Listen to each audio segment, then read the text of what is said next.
Hi, my name is Gerhard Schwantner and welcome to Selling Power TV. Today we have the pleasure of meeting with Noam Bihar. He is the CEO of the Sales Readiness Group. Leadership is an essential quality of a sales manager. Why is leadership so important? You know, Gerhard, leadership is really important because people want to be inspired and follow people that they trust and that they admire. And if you think back about your career or my career, we really reflect fondly on people that were great leaders. But I think there's always this misconception of leaders. Sometimes we think about people who are naturally charismatic, and that's a great quality, and people who, at least at first blush, think they can inspire people. But sometimes that really fades over time because it's really just a dynamic personality and it's not true leadership. So having a great personality is a part of leadership, but when you think about the whole package and what really makes leadership stick, it's people who have a vision of where they want to go in the future and then can lead and inspire people to follow that vision. Can you provide an example of a great vision? Yeah, Gerhard, if I think back about a great vision, I think about Dr. Martin Luther King Jr.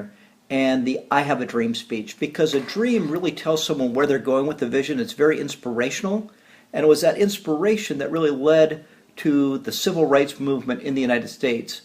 For sales, it's a little bit more about where are we going over the next 6 to 24 months, and being able to maybe take this idea, maybe our CEO or chief sales officer kind of has an initiative for the year over the next 2 years. We see in software companies that may be switching from legacy products to cloud-based subscription products and saying, okay, here's where we're going. And then being able to translate that into a vision for your team, maybe being the top producing team in a region or having the highest percentage of new subscription revenues.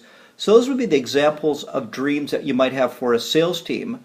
But what's important about that dream is it can't be all about the leader. A dream that is all about the leader is going to fall flat. It's going to be really what's in it for the people who are part of that. So for example, if the sales team there, if they were going to earn higher commissions or they're going to get some level of recognition, then you're really tying that dream together, vision together, so it's really collaborative in nature. And that's what you're looking for, is a vision that people can rally around, that's important to you, and more importantly, important to your team. So Norman, what are the key elements of a great sales vision? So Garrett, there are 4 elements that are really important to a great vision. Number 1 has to be future focused. So I mentioned before, for sales, something like 6 to 24 months would be great. It needs to be challenging but achievable. So it shouldn't be something that's naturally going to happen on its own, but also something that's not impossible to do. So it has to be something that's challenging but reasonable. It has to be very specific as to what is going to change. What's the situation now? What will that situation look like in the future? And then it has to align with your organizational goals. So just to recap, future focused, challenging, specific, and aligns with your organizational goals.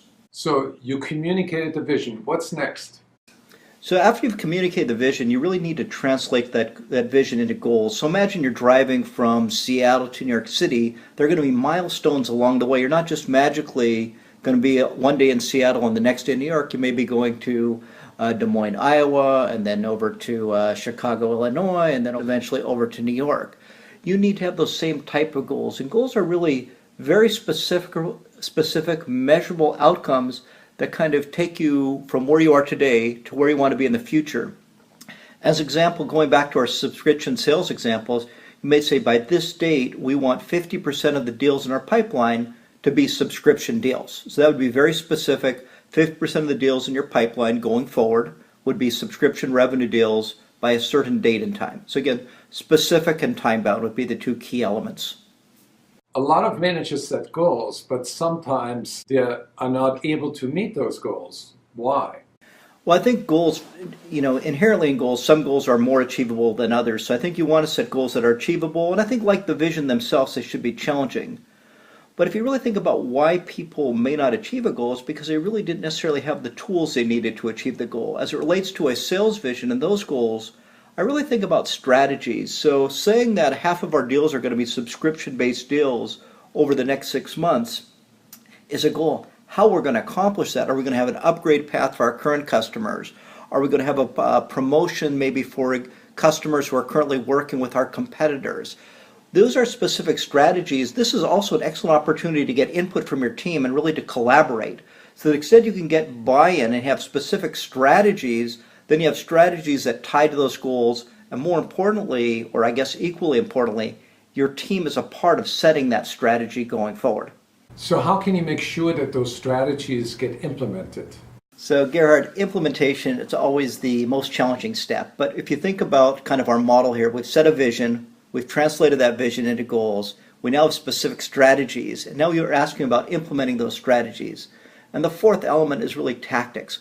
What are those very specific actions we're going to take that tie to the strategy? So in our example of, let's say, converting existing customers that are product-based to subscription-based, we may need marketing to create some collateral showing the advantages associated with that shift. In other words, these are very specific things that tie to our strategies that need to be done. It's very important that they're assigned to a certain individual or group of individuals, that there's a review process and a due date.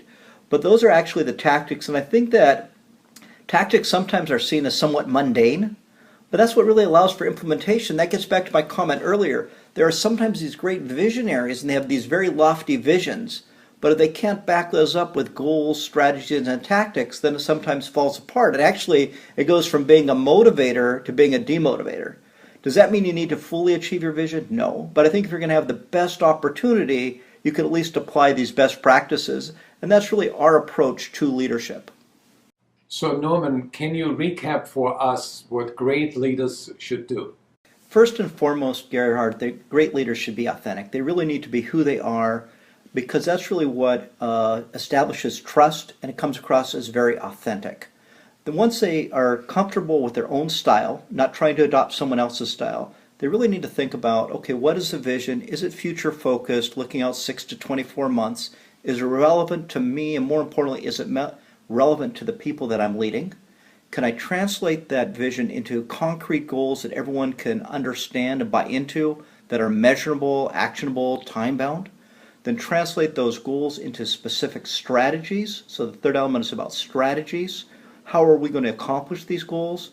And then the specific tactics that tie to each of those strategies. So again, recapping, it's about number one, being authentic, and then setting a vision, having goals that map to that vision, strategies that allow you to implement those goals, and specific tactics that tie to each strategy. And with that set of tools, anyone can set out and implement their vision. To learn more about the Sales Readiness Group, I invite you to visit their website, and you'll learn a lot about sales management, about improving sales performance, and about sales coaching.